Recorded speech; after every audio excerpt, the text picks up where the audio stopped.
You're tuning into Black and White Sports on YouTube. The no-holds-barred truth on sports.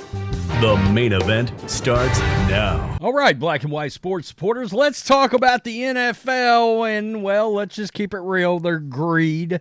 I am all for capitalism, but what I don't like is hypocriticalness of the NFL. As we know, the NFL has removed preseason games for the veil of safety. And although those players were playing like a series or two, or maybe not even playing, they added a 17th game. Well, now, and I've known this was coming, and look, the eventual goal 20 years from now is 20 games. But the 18th game is in the pipeline right now. Now, player safety, question mark? Yeah, you don't care about that. You want that money. And the reason that I tend to have such an issue with this is because ultimately, and like I said, again, I'm all for capitalism, but this is a situation where the normal everyday fan loses. And they're going to lose because these games, a lot of them will go to Amazon and they will go to Peacock. In other words, you're going to have to spend more money to get a game and consume it. You know, if all these games were going to free network television in primetime, great. But they won't. They'll figure out a way to get that money. The NFL's claimed safety, safety, safety, except you're trying to figure out a way to get a Tuesday night primetime game. We know they've already got Friday games coming now. And again, a lot of people believe the eventualness of the NFL wants a game every single day of the week in primetime. That eventually they will just say, we're going head-to-head with the SEC. Let's go. Even though they've had these agreements all these years, eventually they're going to look to break those agreements with college football. Let's take a look at this. I got awful announcing, and then we got the main part of the article from Florio. How can the NFL conceivably keep making even more money from media rights with most of its broadcast deals locked up through 2033 and 34? Well, one way is through short-term deals for particular playoff games not included in those overall deals, as with the one headed from Peacock to Amazon Prime Video this coming year. Another is if you're able to create more game inventory, either with playoff expansion or with regular season expansion. It wouldn't shock me if they do both, okay? PFT's Mike Florio reported Sunday that the latter seems to be on its way, although perhaps not until 2030, the expiration of the CBA. I don't think it will take that long. I don't. Because everybody's going to make more money off this deal, the owners, and of course they can try to send that over to the players and be like, hey, we can figure out a way to make you a little more bread. Well, wait a minute, you removed a preseason game because of supposed safety, but we see another avenue to make money from TV, so let's add a real game that has real hitting in it. All right. I mean, again, I've got no issues with, hell, them adding that 18th game, them going to 20 games. That's better for me. That's better for me and my business.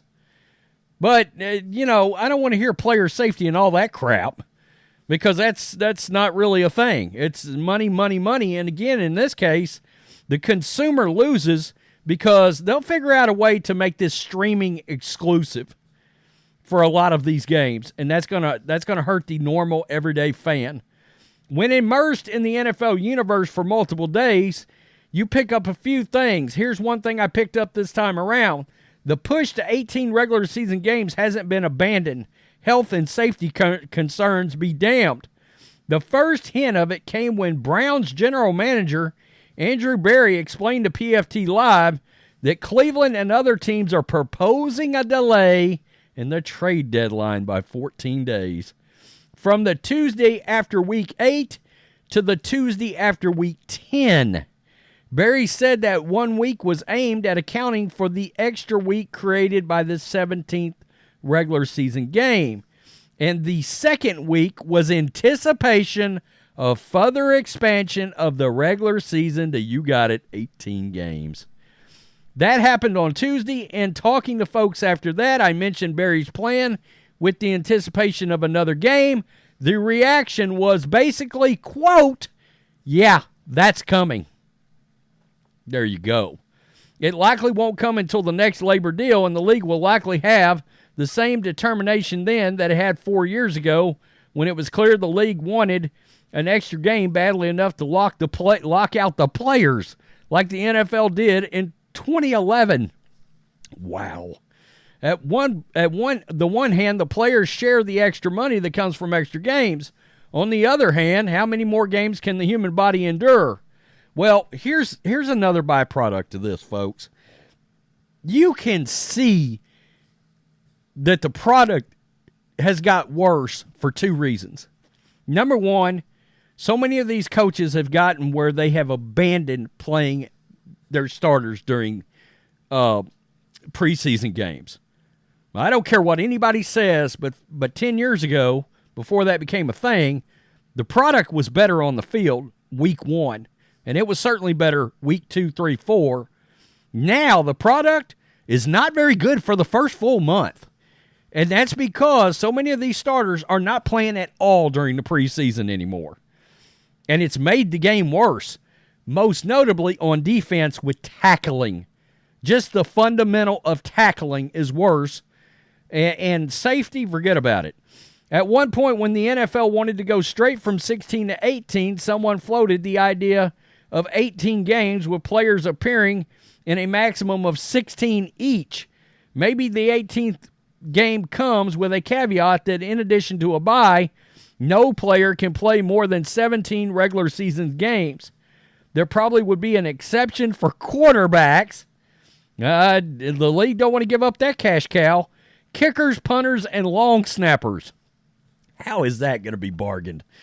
Regardless, the NFL has good reason to increase inventory. It's another weekend of TV windows, which means another weekend of TV money. So it's coming. They'll go to 2 preseason games if this happens, folks, and the product will get even worse. And you think it won't get worse? They're talking about maybe the idea of only having starters play 17 of 18 games. So one of these other games is going to turn into a UFL game. I mean, I don't know how else to say it. And that could just spell doom for a spring league because, well, I mean, you might have extra roster spots that would have been guys playing in a spring league that are going to be on just kind of wasting away for 17 of 18 games in the NFL. And they're going to do it because it's going to pay more money than these spring leagues. So the byproduct of this is it could theoretically hurt the UFL. Wow. Take away another preseason game, which some of these hotshot coaches think they've gotten so great at I'm just not going to play starters when you can blatantly tell it's hurting your product. They don't care. They can't tackle? Fine. Who cares? More offense. Goodell somewhere smiling, cashing checks. Wow. I mean, I get it. I'm all for maximizing the amount of money you can. But I'm also for doing it in such a way that is friendlier to the customer. And, again, there's a movement towards people cord cutting everything. That is a real movement. And that's going to continue to gain steam. They act like that movement doesn't exist. That there are people that are consciously making a decision to not pay for anything except buy one digital OTA antenna, and that's it. Look, when you can get, I plugged mine in rural East Texas. I got 50 channels on OTA antenna.